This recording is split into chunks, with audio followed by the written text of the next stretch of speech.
about lockpicking. Take it away. Hello, good evening. So as Lee said, this is a talk about lockpicking, and just to clear up any possible misconceptions, I'm not using an abstraction here. When I mean lockpicking, I mean literally things made of metal. You know, this is not a software abstraction. It's a bit different from the usual talk we get, because usually the talks we get here are software related. Now, having said that, I know that some people who regularly come to TechMeetups do mess around with lockpicks and bump keys and things like that at Hack Labs, so it's not that far out of the usual scheme of things. But I just find it a fascinating topic. I've been vaguely interested in lockpicking since I was a wee thing with hair. I used to do magic tricks, and I discovered there was a book called How to Pick Locks by a magician called David Devant. This was advertised in the catalogue of the Supreme Magic Company that sold tricks and illusions to professional magicians. And it said in the catalogue, if you buy this, A, you must be over 18, and B, we will send your address to your local police station. I thought, that's interesting. But I didn't really follow it up until some time later. And then recently, a few years ago, I happened to be at the knife throwing range. Yes, knife throwing range, I have eclectic hobbies. And one of the people there was explaining to another person there how you pick locks, because it's one of the things he had to learn while he was a sniper in the army. I have eclectic friends too. And I thought, okay, this is an opportunity to learn. And he explained the basic principles to me. I got a set of lockpicks, I got some locks, and I messed around with them. And it's fun. I find it a relaxed thing to do while sitting in front of the TV. Lock, fiddle, pop, lock, fiddle, pop. It's fun. So, what I'm going to do here is talk to you about how a lock works, first of all, and then the basics of how you pick them. I should say that I am not an expert in this stuff. I've been doing it for a few years.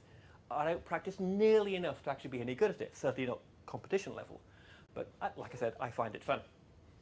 And I have a bunch of locks down here, which you're welcome to play with, plus some picks in the break or in the pub, because doing this kind of stuff when drunk is even more fun. Okay, so let's begin. So I'm going to start with pin tumbler locks. I will talk later about lever locks, but pin tumbler locks are the ones I have the most experience with. I will start by explaining how they work. Now, I'm hoping that everybody gets something out of this talk. Everybody learns something. For example, I learned I should really get my hands on some decent 3D modeling and animation software, which I'm sure you'll agree with when you see my diagrams. So, this is, first of all, what you've got inside a lock. Or, to be honest, this is basically a door handle to some degree. You've got the purple thing, which is the stock, the solid bit that you've got on the side of your door. And there is the green bit. This is the side view, and that's a barrel or plug, and it can turn. If you turn the handle on the door, it will turn. If you turn the key in the lock, it will turn. And this thing up here, a cam, will move a bolt in or out. And that's how you basically open the door or close it, whatever. At this point, it's not actually locking, it's just you turn something to make it move. So you need to add something to this to actually make it secure. So with a pin tumbler lock, that is done with a pin. So we have a hole drilled in the top of the stock. It goes all the way through into the plug and into where the keyway is, where the key runs. And there is a spring at the top, and there is a pin, and the pin is divided into two.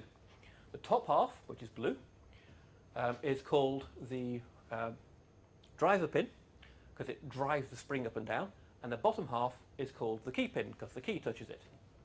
And you'll notice that the driver pin fits partway between the stock and the barrel. So if you try to turn the barrel, it won't move because there's a piece of metal in the way going between the two things. Makes sense so far? Fair enough. Then you have a key, which is going to go into the lock and has a piece cut out of it. And it's also got some angular shaped edges, which will push the pin up and down. So if you start off with your key, you move it into the lock, so this is the quality you're going to get. You keep on going, that pushes the pins up, and at this point the lock won't turn either, because now the key pin is between the barrel and the stock. And again, there's some piece of metal covering both parts you can't turn. You keep going, and eventually you get the key fully inserted, and that lowers the pins to, if your diagram is accurate, which this one isn't, the point where the two pins are divided is the gap between the stock and the barrel. That's called the shear line, and at that point the key can turn the lock. Makes sense. Now, obviously, this thing is fairly easy to pick if you want to defeat it. All you have to do is take your pick, or anything like a pencil, shove it in there and push it upwards while trying to turn it, and eventually you'll get far enough that it will be able to turn. Just keep on going. It's not actually secure at this point. Quite easy to deal with. So you make it more complicated by having more of them. Typically, a pin terminal lock will have 5 or 6 or whatever. I've done 3 because honestly I've got more things to do with my time of an evening. So they each have different shear lines. The point where they break between the driver pin and the key pin varies. What this means is if you stick your pin in and you try to push everything up, when you get to the shear line of one pin, another pin will be too high, another pin will be too low, whatever, and it still won't turn. You have to have the right pins lifted to the right amounts. And obviously you have a corresponding key with different amounts taken out at each of the gates. So when you insert the right key into the lock, the shear line is at the same level and everything can turn. Yay! So that's how the lock works. How do you defeat it?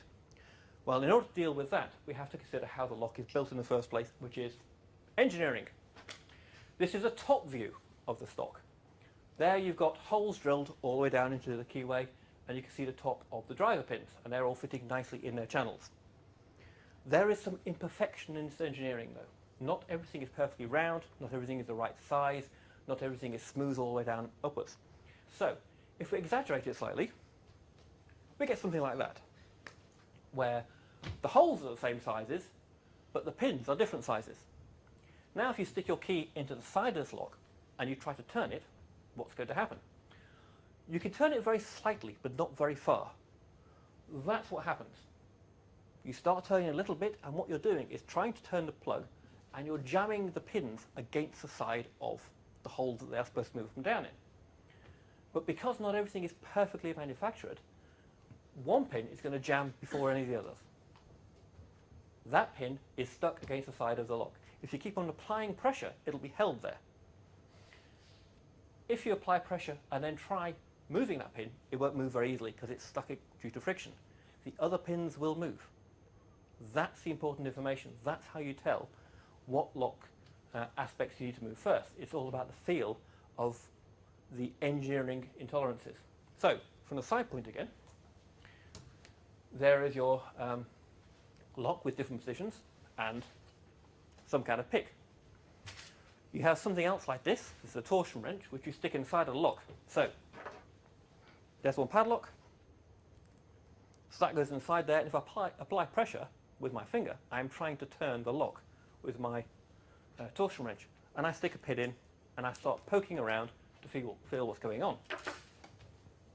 So, first of all, you find a pin that doesn't want to move. The other pins that you can flex, they are not jammed in the right position. So you find the one that's not moving, and you push it upwards. Eventually, you'll get to the point where it reaches the shear line. At that point, you'll have a very, very small movement in the barrel. It's no longer jammed against the side because this bit can now move freely. The barrel will move very slightly, and the next largest pin will jam. Okay? You can then remove your pick. The key pin will fall down again because you're no longer pushing up. The driver pin will only fall down onto the top of the plug because the plug has moved very slightly. Now it's got a piece of metal to rest on. That pin is now what we call set. So that part of the lock is now picked. And you repeat the process for the next largest pin that doesn't want to move. You shove it into place. That stays there. You find a remaining pin that doesn't want to move, and you shove that into place. And at this point, that lock will turn. It'll open. That's all you need to do. That is the basic principle of picking a pin tumbler lock. It then just comes down to practicing the damn thing so you can feel it. So, at this point in time, what I'm probably going to do is try picking a lock and fail terribly in front of you, because, you know, that's the way irony works. Normally, what I do, for example, is spend ages figuring these things, but that one's open now. I'm not going to do it again, because that would be just tempting fate. Let's do that in the pub where it's funnier. Okay, but that's how the basic lock picking works. So now you understand that, we can take, for example, a bump key, which I'm sure you've heard of in TV shows. So here's our pins again in their basic position. And a bump key is where you've got all the gates of the key file down to the lowest level. You insert it into the lock, not all the way. Notice it's not quite pushed to the final position. There's one more position still to go. And you try turning it to apply pressure to turn the lock, and then you whack it. And that's like hitting a cue ball into another snooker ball. And you get the Newton's cradle effect, and you whack all the pins up into the air. And because you're turning the lock, once they all lift past the shear line, then the lock can turn. It's that simple. That's how secure your house is. Okay. You can mechanize it even further with something called a snap gun. This is basically taking the same principle but mechanizing it. So this vertical line here goes up and down, and it applies a vertical force to all the pins at once. You apply your torsion wrench to turn the barrel, you pull the trigger and it goes bang and throws everything into the air. Great stuff. So that's the basics of pin terminal locks. Lever locks are different. Lever locks are usually the kind of thing you have in a mortise lock. For example, this thing here is a lever lock. I put all this together somewhat later in this talk, therefore the diagrams are not diagrams, they're just photos I rushed. I've had a lot less success with lever locks because I haven't really played with them very much, but principle is very similar. Here's our mortise lock in a locked position, sorry, an open position, and now it's in an open position with the bolters extending outwards. Now, here's the inside of the lock, and I've taken out all the important bits. This is just the opening and closing mechanism. This whole gold piece is a bolt that will move forwards and backwards, and it's sliding around this pivot here. Pivot's important. And this here, this cam, is what is going to stop the lock from being opened or closed without the right key. And there is a notch here which the key fits into to drive that bolt. So if you have the lock in its closed position, its lock position, and you insert the key, it engages in this notch here. You turn the key, and that moves the bolt backwards. The lock's now open. So far, so good. So the important thing is how this notch here works with the levers. The levers you haven't seen yet. These are the levers. I thoughtfully took them out. So there are 3 levers here. This is a 3-lever lock. And these plastic shims here are just to allow them to move smoothly. They've got a pivot point here. That sits on that plastic central area. So they can move up and down this way, but this point stays central. This is a spring to make sure they stay in one particular place. And these channels here are where that cam sits. When the lock is locked, the cam is sitting here. And you can't move the bolt back and forwards because there's a piece of metal in the way. What you want to do is have the cam here. So you have to move these levers up and down with the key or with a pick. That's everything assembled, where they're stacked together. There's your pivot, there is your spring to keep them in place, and you can see how the cam is sitting here. And you want it to be here, which means the bolt has been moved. So you have to move these up and down so that they can slide through this channel. And the key will move these a different way. So, if we look at a key, you can see it's got different heights on it, and those different heights will push the levers up or down to different levels. You'll also notice that this key is symmetrical, and locks of this type always are, because the same key has to work in a door from either side. Okay, so that's basically how a lever lock works. And in order to pick such a lock, the same principle applies. If I go back to the diagram again, what you want to do is apply tension to the lock, trying to move the bolt that away, and it'll jam against a piece of metal. And then you push the levers up until one of them allows you to move that bolt very slightly forward. And that'll stop that lever dropping back into place, and now you find the next lever. So far, I haven't managed to do that with anything that just involves a pick and a torsion wrench. On the other hand, you get things like this. This is a set of picks for lever locks. Various different positions, and the idea is you stick one of these things in the lock and you raise it up and down while trying to turn and hope that eventually you'll find one which pushes the lever out of the way. Like I said, I'm just beginning with these ones. Where can you get stuff for this? Well, The locks that I'm using, Southord are one common supplier, Sparrow's another. You have to go to obscure suppliers to get this kind of thing, like Amazon. If you just search for lock picks on Amazon, there's loads of stuff.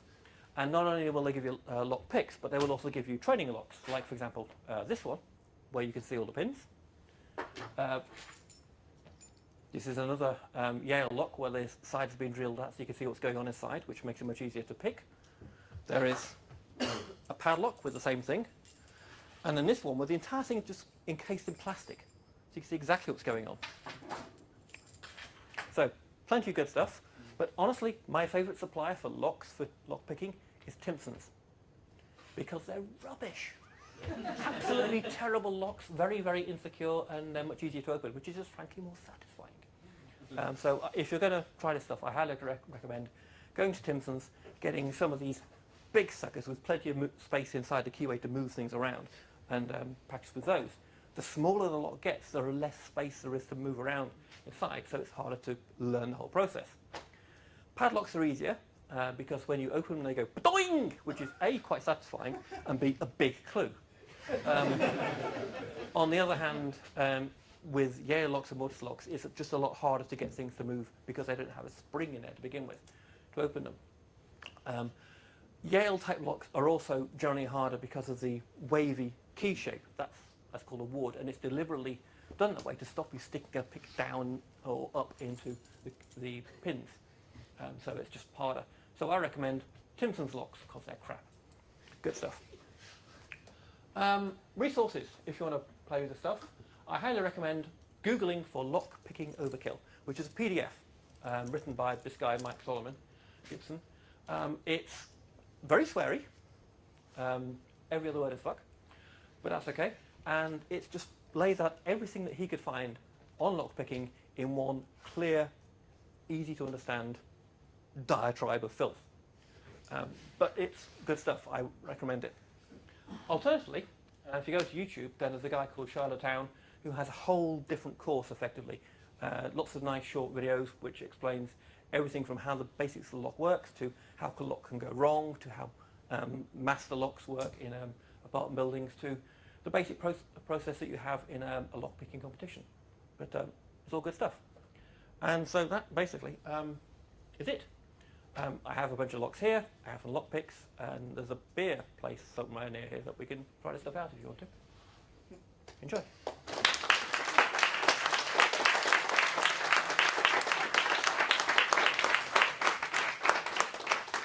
there any questions?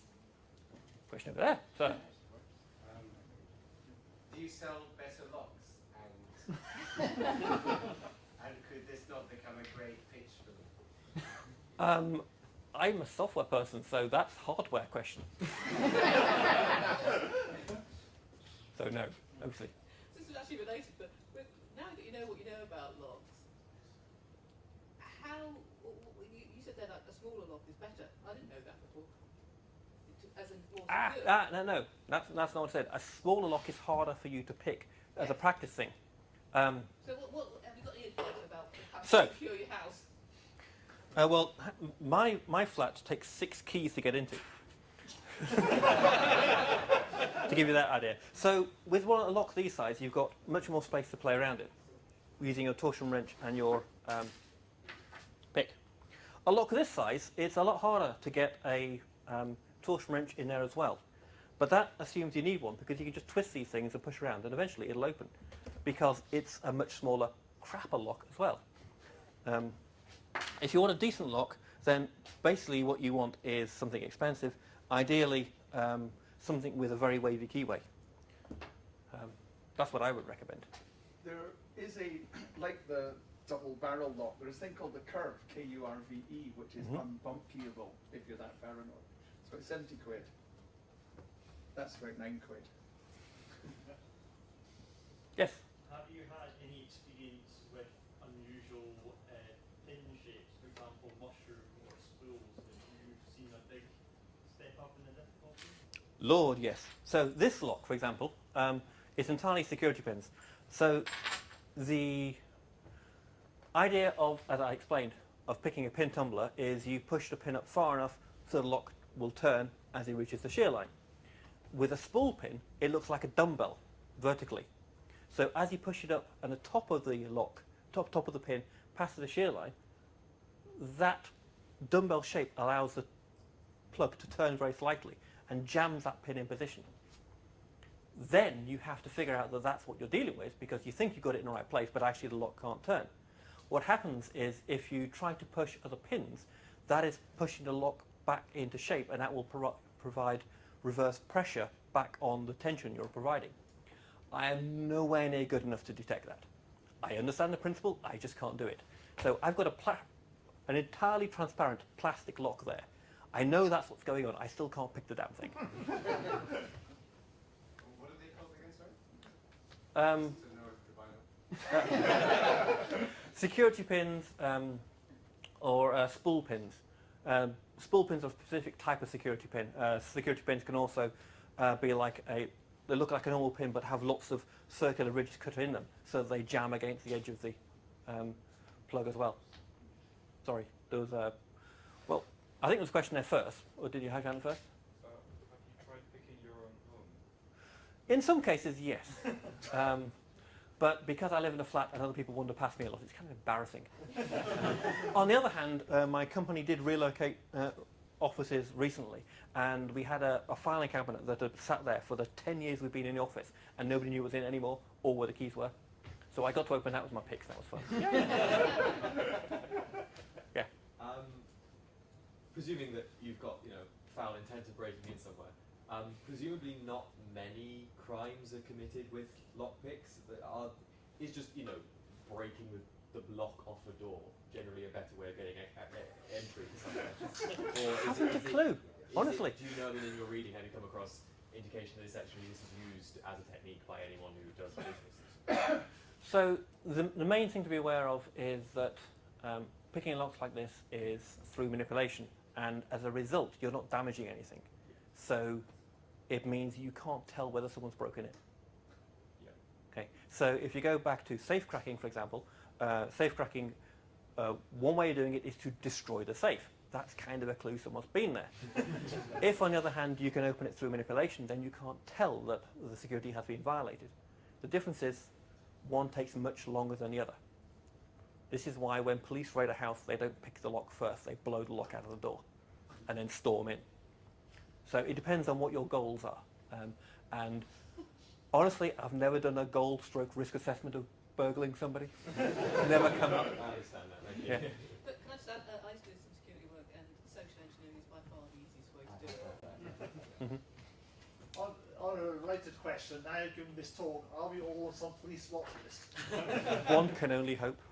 One more question, anyone? Sorry, is this actually, how legal is it to carry lockpicks around? So, As far as I'm aware, not a lawyer, perfectly legal. It's Legal or called illegal? going equipped. Perfectly legal, as far as I know. If you can prove you're not going equipped. Okay, fair enough. Carrying a screwdriver is enough to get done for going equipped. It's a catch-all. Fair enough. Okay, last question. It's not really a question, but just to say, for anyone looking for more excuses to come to the hack lab, there are a number of members there who have interest in lockpicking, and we do have some locks with habits on it. I think somewhere there's some picks and stuff lying around. So come on Tuesday night and mess around with those and talk about locks. Because you'll find people who are quite interested. Thanks. Excellent stuff. Okay, thank you all. Thank you very much.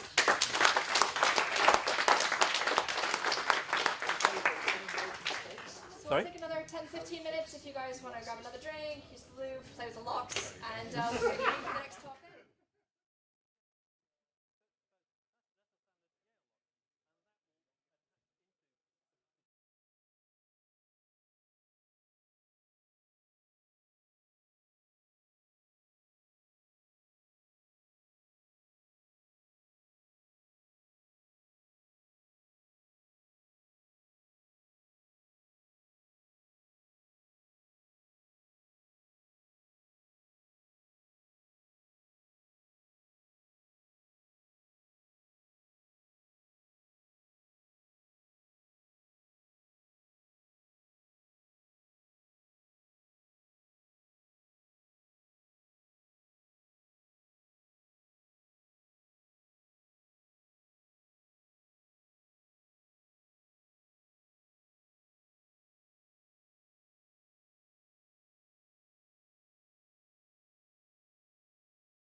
When Denise said it's time to start.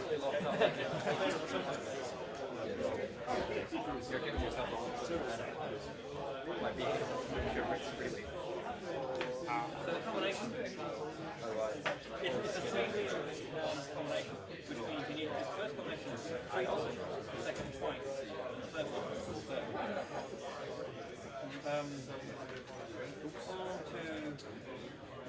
Real between the assuming I'm right way, which I may not be. I think I'm going the wrong way. Between the rest of the way.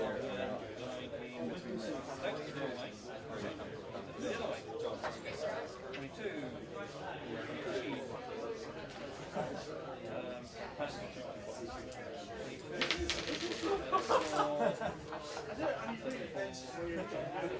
oh wait, there's other tips where I mean, building it. But basically that's the way the mechanism works. Three wheels in there, so you need to align it. Do it 3 times. Second.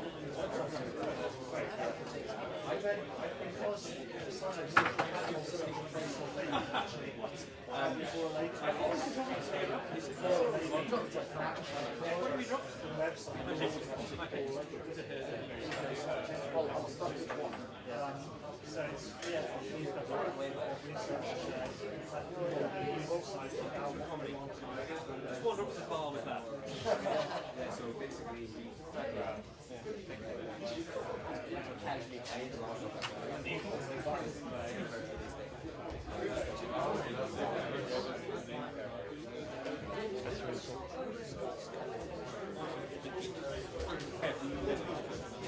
This one?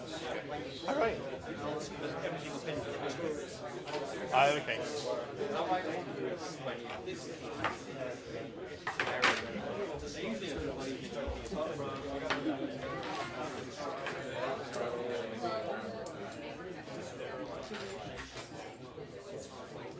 Yeah, much easier that way. That's the right key, just the lock very, very thin. Oh, so I'm walking. Yeah, it works. I need to do something about that.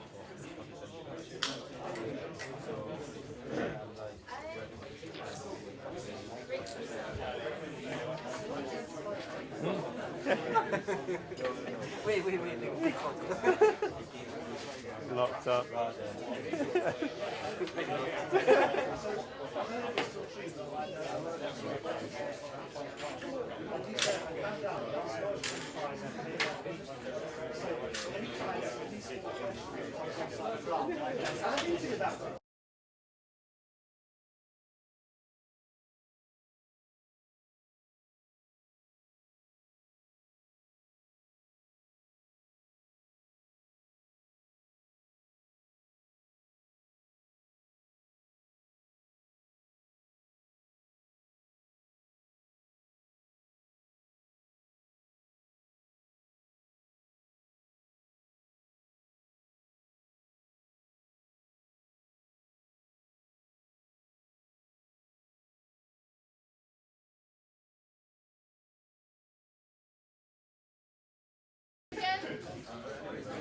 Our next talk.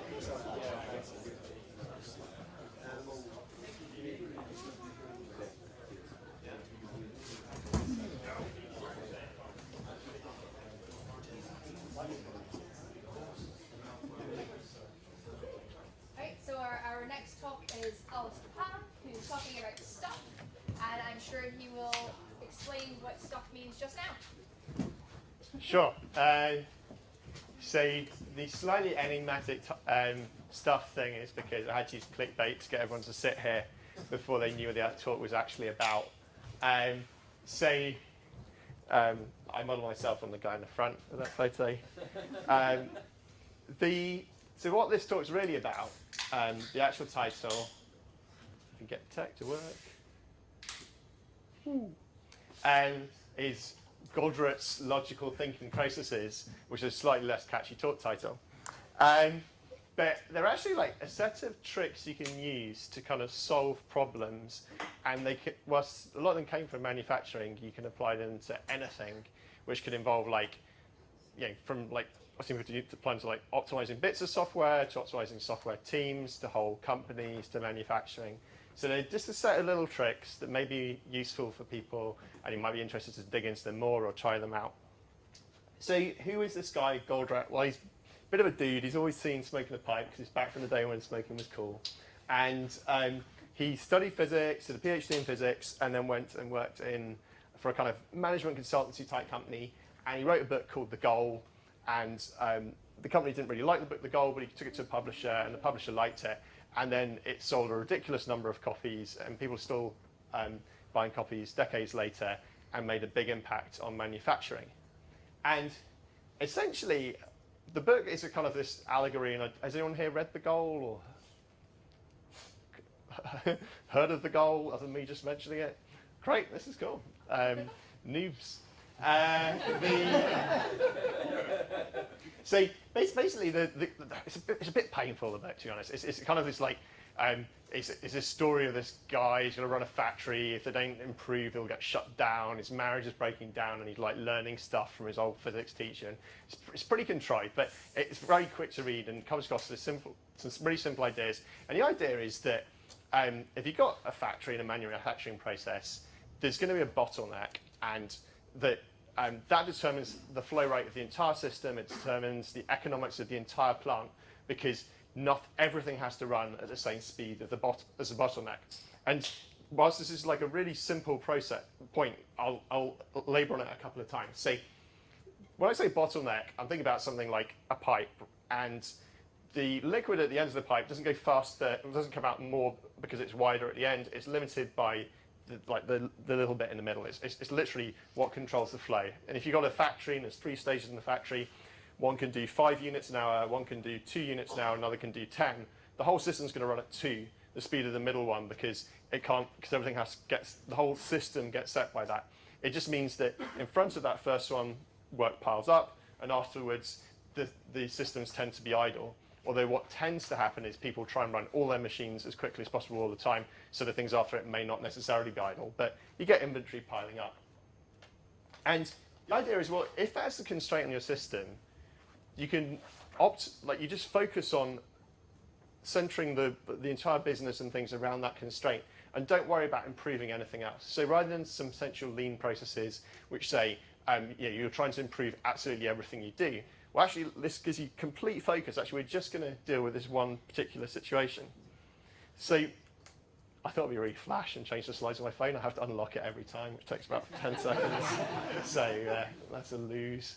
But the internet's amazing. This has probably gone to like a data center somewhere and pinged back, gone through Skyscanner network, and it changed my slides. Woo! So there's basically these things called the 5 focusing steps. And the reason they're called focusing steps is that when Goldratt was asked to summarize like the goal and theory of constraints, he said, like, can you summarize it in a sentence? He said, I'll summarize it in 2 words: focus and leverage. And focus comes from the idea of like the concept of bottleneck means you know exactly what you're working on, and the leverage is that actually if you're just working on that small bit, you can get big returns from not putting in a lot of work. So the 5 focusing steps are: first of all, you identify the bottleneck in your system, and as I said, there are some clues to that, such as work piling up before it. It may be particularly busy, but sometimes people try and keep everything in their systems busy. But you need to collect some metrics and data around like where that bottleneck is. Next thing is you exploit the bottleneck. Now, typically when we find a bottleneck, we think, okay, well, let's like double up on resources. So like imagine that instead of a manufacturing process, it's a team, and there's this one person in the team, and they carry out a key step. Then people say, oh, well, let's get more people working on it. Let's get more people working on doing that thing, but actually that tends to slow things down for a variety of reasons. And you can actually get a lot of gains by just making sure that the bottleneck is actually being fully utilized. And this applies across different things. So what that means is, can you remove, is that machine ever idle? Or if it's a person, can you remove other work that they're doing? Can you make sure that what they're doing is optimized and as easy to do as possible? So essentially, you're just trying to make sure the bottleneck runs as freely as possible before you ever even think about making it any bigger. And the good news about that is it's free. You don't have to buy new equipment or new machines. Like, that's completely free. Next thing is you subordinate to the bottleneck. So the idea is that everything else works at its speed. See, things after a bottleneck tend to be working at their speed anyway, because the machine's only coming out of, or the process, things coming out of the process as slowly as that rate determining step. But if there are things beforehand, don't just like produce lots and lots of inventory and piles of work for it to process, because that just doesn't help. And actually, if you need to change the process or change the design or change what you're making, having that big pile of work, it turns into a big pile of waste.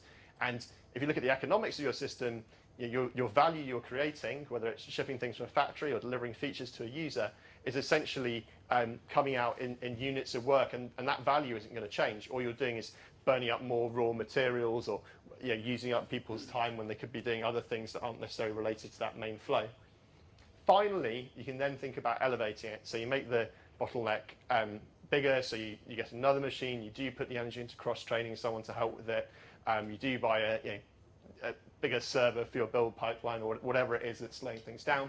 And then you need to repeat the system because your bottleneck may have moved. You need to kind of keep looking at the metrics because you're interfering with the system here. And that's a real thing here. You have to kind of keep going back to it. Now, I've seen this applied in a number of cool ways outside of manufacturing. I've seen a team use it to massively reduce the time like a data build took them. And I've seen people use it to reduce the amount of time it took translations to get done, because essentially, whilst that may not seem like a flow, it's a case of, well, getting a translation done, there's a whole series of steps that need to happen, and bits of information fly around, and you have to wait for things. So you can map a lot of things out as flows. I'm going to give an example, just so it's a bit orthogonal to what you may be thinking about, which is like how to make a recruitment pipeline go faster. It's a real example. That it tends to be that a lot of the examples online are rubbish. Just like this. But no, there's a lot of examples online are rubbish, and so I ended up kind of creating my own examples from times I've done it, because the ones online are really contrived.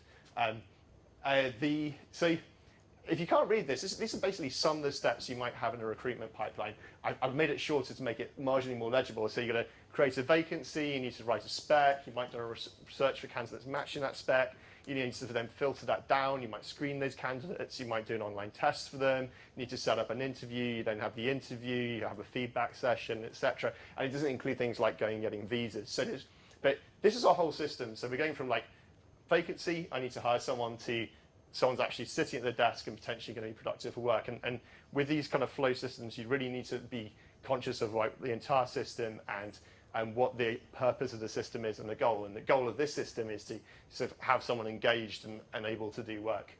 You can map it out with something like value stream mapping. So like get it all together, get everyone who works on it to draw out the system and maybe bits you don't know about. And then you need to start looking at the metrics of each of the steps. So in this case, I look at something like potentially the amount of time it takes to execute the step, how long it takes, how long something's waiting for that to happen. I might look at the number of candidates there. So the reason I say my number of candidates is that could be like the build-up of inventory I was talking about, like are there lots of people stuck at a particular stage, or if I look at the elapsed time that is a particular stage taking 5 to 10 days, because the interview's only taking 1 day, so is there a big gap between these two here? And when we did this, and so often when we apply these techniques, what actually turned out to be the case was people thought, okay, what was slowing down a recruitment pipeline was the volume at the top of the funnel, the number of people applying. But actually, what was the real issue was the time it was taking us to set up the interviews. So there's one person doing that. They had too much work for them to reasonably execute the way they were doing it. So what we did was we figured out how to make life easier for that person. It turned out it was really hard to get engineers time to get them to do interviews. So we made sure that everyone had blocks of time clear in their calendars for scheduling interviews and had pods of people who could do all the interviews in 1 day. And so we did all those things to make life a lot easier for that one person. So that one person is now able to handle scheduling many, many more interviews, and candidates get interviews more quickly, which is good for them. It means you're more likely to be able to hire them because they haven't necessarily accepted another offer or got bored and gone out of the process. So this kind of manufacturing technique helps you work on a recruitment process. Now, you may be saying, actually, this isn't for me. Like, what I do just isn't a process. It's not a flow. Well, the whole idea of the goal is it's about this idea of bottlenecks, which you can also think about like a chain's as strong as its weakest link. It's the idea that you can improve a whole system if you find like the thing that's determining the core of how it works, or like the core rate at which that system is going. So we stop talking about bottlenecks at this point and start calling them constraints. So the idea is it's a constraint on a business. It's what's stopping a business from growing, for example, or what is the one thing that's like the lowest level thing that's stopping us from achieving what we want to. So now it's constraints, and that's why we've gone from the goal to the theory of constraints. And there's, again, several processes we can apply which will help us analyze these situations. Now, the first one I'm going to do, the Wikipedia example, is really, really daft. So again, I had to produce my own one, which is slightly longer, but hopefully better. And it's using a technique called current reality trees. All these things have cool names. And current reality trees are basically a little bit like 5 whys. So at the top of your tree, you have an illegible blur.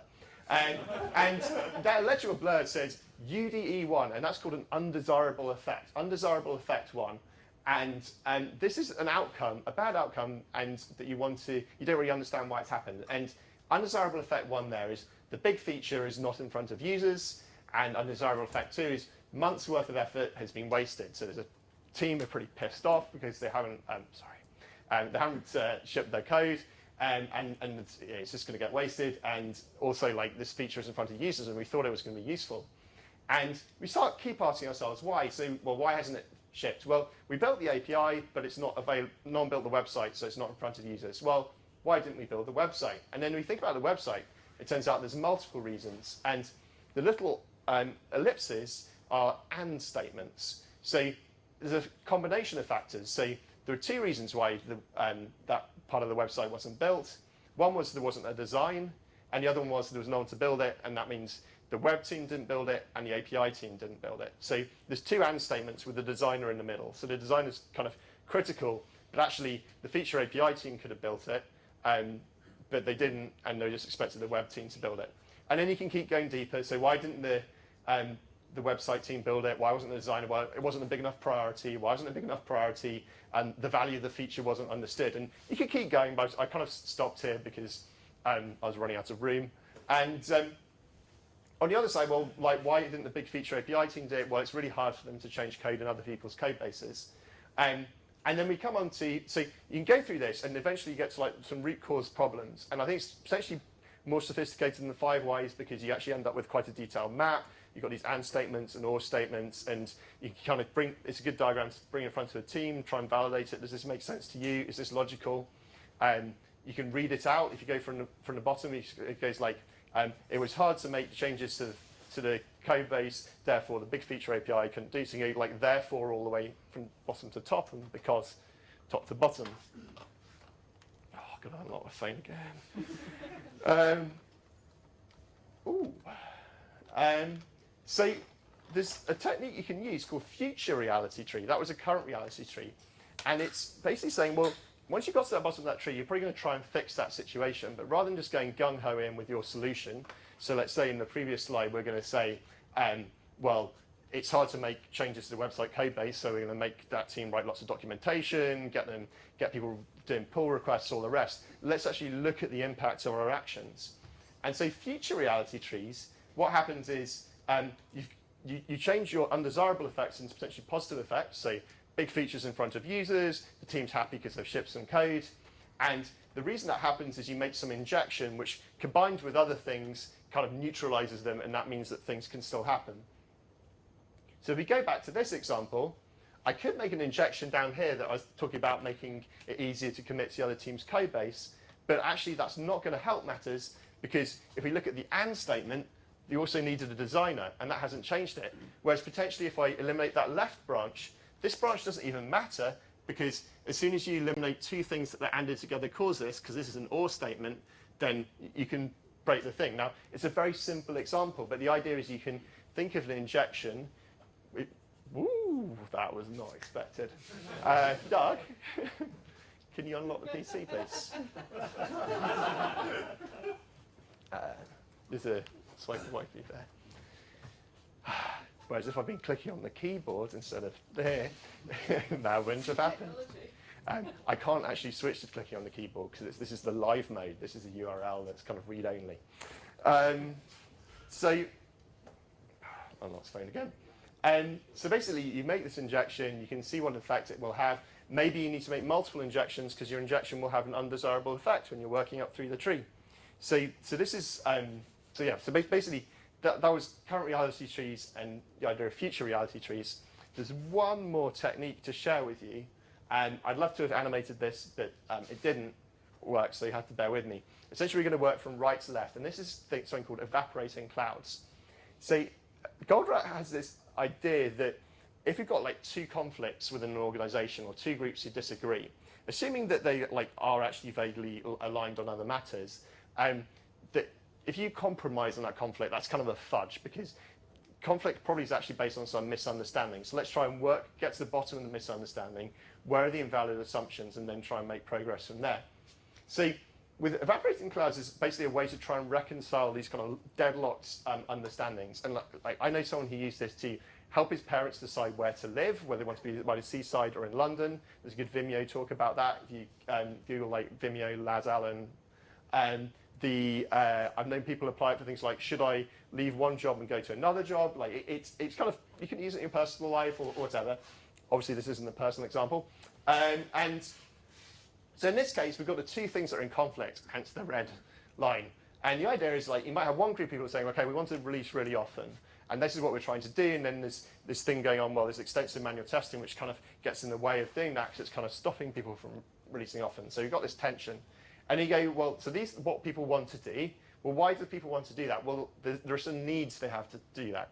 And so the need of the people who want to release often is they want to have like fast build, measure, learn cycles. They want to like iterate around and quickly learn like what customers want and whether a feature is valuable or not, and all that good stuff. And they want to do that because of the objective, creating a product the customers love.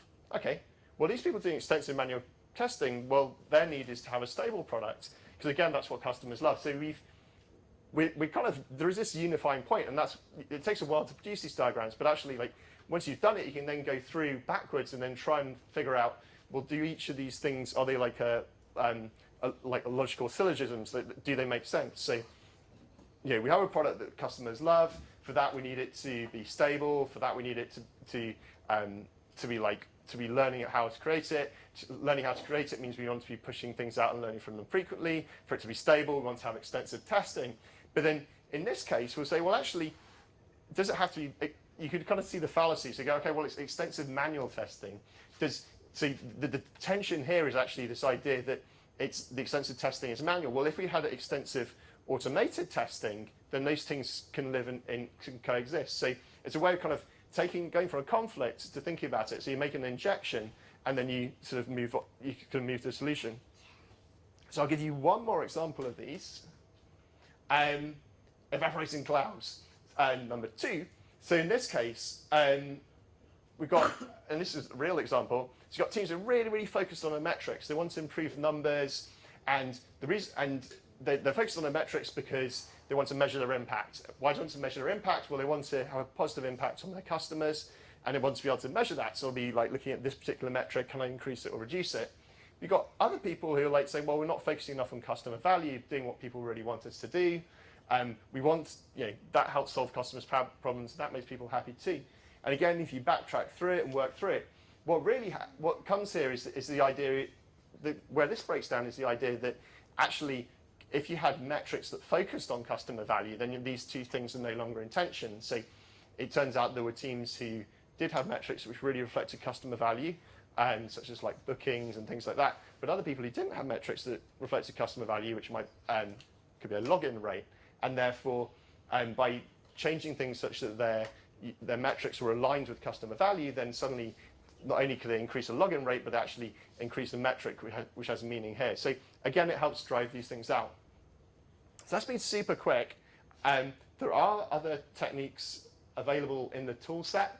So I talked about current reality trees, future reality trees, and evaporating clouds. There's goal trees. There are 2 others which I forgot to put up there, but I'll put them on later when I update the slides. But which I haven't personally used, but like transition tree, and I forget the other one. But essentially, there are a bunch of these tools. If you want to learn more, so we're kind of apprentices at the moment, and we just had this talk up here. There's actually another good blog post I'll put up at apprentice level later on. If you want to like get a little bit more into it, but not get really deep into it, these are hyperlinks, so you have to go to the slides and then click on them. And if you really want to go into it a bit more, there's a guy who is based in Linlithgow who actually wrote a book called Rolling Rocks Downhill, and is producing a new book about this, which is kind of applying the goal to agile software development. And the audio book is free on his blog at the moment, so it's going to be an Audible book, but it's free and you can just download that. I've listened to about half of it. Again, it's allegory style like the goal. If you just want to get into the nitty-gritty of like each of the diagrams I showed and how to apply them, this is a blog which is the chap's written about like 20 different posts, each about 5 minutes each to read, and you can kind of work through those, and it gives a nice summary. And if you just want to go like full-on hardcore wizard, there's this 413-page book called The Logical Thinking Process. And I guess what that does is it kind of stitches together all the techniques to be like something you can do. But I personally tend to just apply the right technique at the right time rather than trying to produce this mammoth sort of collection of a very, very systematic way of doing it. But there is a way you can kind of go in, okay, well, first of all, we do a goal tree, and then we do a current reality tree, and then we do evaporating clouds, and you work your way through the system. So that's me and logical thinking processes. Hopefully, you might try them out one time on something you're doing, like maybe there's an incident, and you decide to do a current reality tree rather than a 5 whys, or you're fed up, or you're doing a retrospective, and you're wondering why you don't always get the right number, you get as many story points delivered as you'd like to, and again, you do a current reality tree. Yeah, try it out. Thanks very much.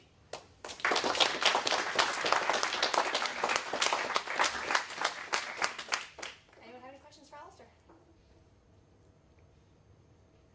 No? Okay, Yeah, go on, Barney. I was just trying to check.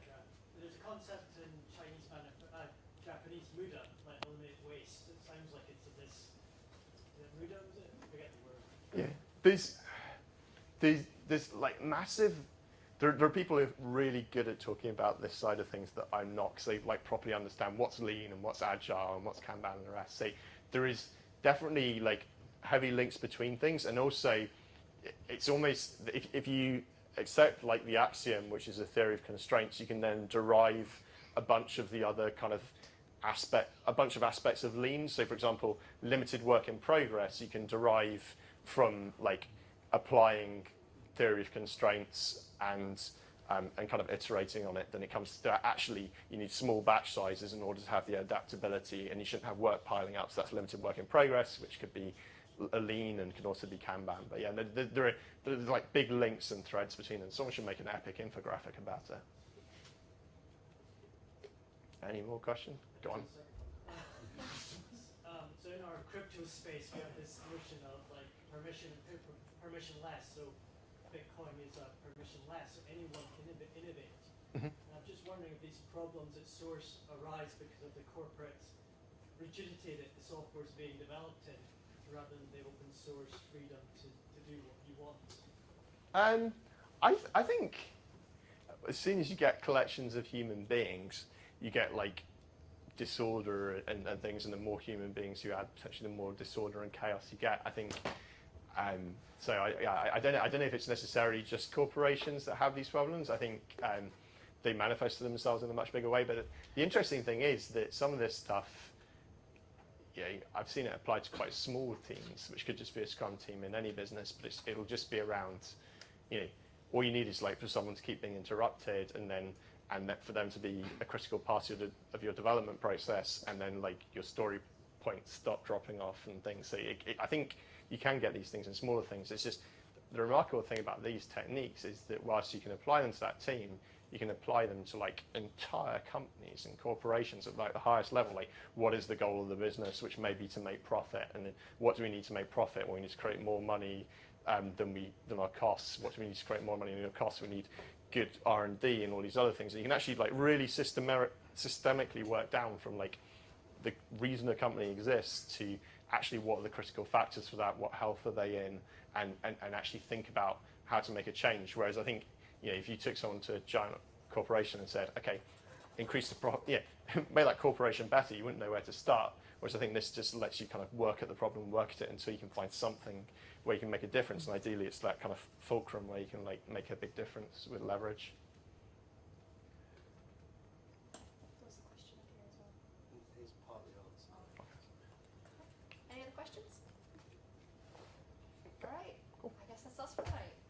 Thank you Cheers. very much, Alistair. All right.